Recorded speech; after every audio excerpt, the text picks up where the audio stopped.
clearer, we now see additional things we didn't see before. And that's what the electron microscope or anything has done. The telescope shows us what we looked at, and then we see things we hadn't seen. So then at the same time, we challenge and evaluate and come closer to the truth. Are we coming closer to the truth with more questions? Only within that sphere of light, in which we have the infinite darkness, which is all questions we're not even aware of. And one other, as a mathematician. A mathematician? Well, no, I better say that. Okay. Don't quote me on that one. It's all right. I was a math major. That's all right. You talked about how they're expanding pi out to many decimal places. Will they ever come to the end? I don't believe so, but I'm not a mathematician. If you want to know, I use 3.1416 and never go any further, and it's sufficient for me. But if I were plotting the path of an orbiting device, say, 3 or 4 years out in space, I'd better have that carried out to many more decimal points. And then there's several questions here, and I'm not, I'd like to let you have a little bit more time because there's several questions about the age of the Earth and versus young versus old. Can you give just you gave a couple things. Would you give a couple things more, or a couple things to tell you? I remember you said something about the sun is shrinking, the moon is receding. That's the two I wrote down. But give a couple reasons why you believe that the Earth is young, and then you give a couple reasons why you believe the Earth is old. And just, Okay, meteors, the fact that we still have meteors in space, I should be on this mic here? Sorry. Okay. Yet comets or meteors only last 10 to 15,000 years before they're blown apart by the solar wind, yet we still have hundreds or possibly thousands of comets and meteors floating through space, indicating either they are constantly being formed someplace, or the universe is indeed less than 10 or 15,000 years old, because that's about all the longer they can last.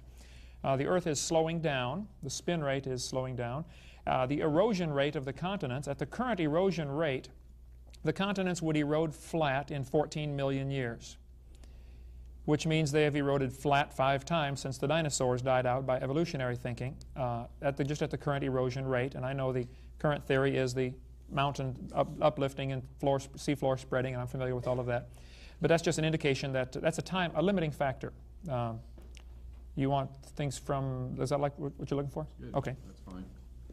Well, the age of the Earth in absolute time is based on various means of radiometric dating.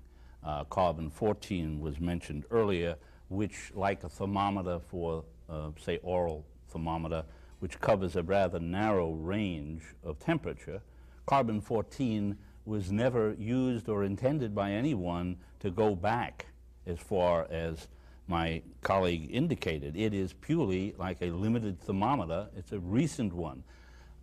Lead uranium and others, but all of these, indeed, I can show you books and books. You were kind, actually, to talk about the few mistakes that were made by geologists and other scientists. That's, I guess, one of the things you learn from being one, is how many other mistakes have been made.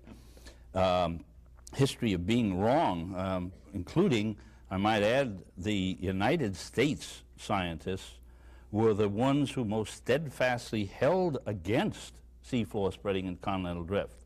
Our geophysicists insisted it was not possible for that to happen. And kicking and screaming, our colleagues around the rest of the world worked it out. Finally, 2 Americans came up with a theory, but it was back to the drawing board, along with the engineer who said the bumblebee doesn't fly. The bee, independent of this, flies nicely. Some of the problems with the examples given about time, the universe is indeed winding down and spreading out, but to use as a mathematician, or we'll say erstwhile mathematician, you appreciate the difference between a linear and a geometric relationship, and that is one of the problems, that no one has decided which application would be more appropriate when we try and crank things back. We know they're going out, so should they come back at a linear rate, an accelerating rate? We don't have any criteria against which to judge this. The same problem with the Big Bang Theory. Things are going out, as things spread out. That's in accord However, the problem is we don't know, and this is beyond our scope. There are things within our scope, and fossils. Fossils are accidents. I lecture on that, and I'm not thrown out of the university, but fossils should not occur, simply because this system is beautifully designed to recycle all the components. We have hosts of organisms that cause decay and recycling within the system, and cycles of all the atoms and elements. And it is only the exceedingly stupid or those caught in accidents that get preserved as fossils. And that goes for the men who fell in crevasses and the mammoths. Unfortunately, then, our judgments are based on remnants of probably the ones that are being selected out rather than the average. And gaps in the rock record, to be sure, you're quite correct. Nowhere does that column exist, because we have, on one hand, erosion taking place above sea level and deposition taking place below sea level or water level. And it is only through a composite of here and here and here, and that is listed as a generalized composite.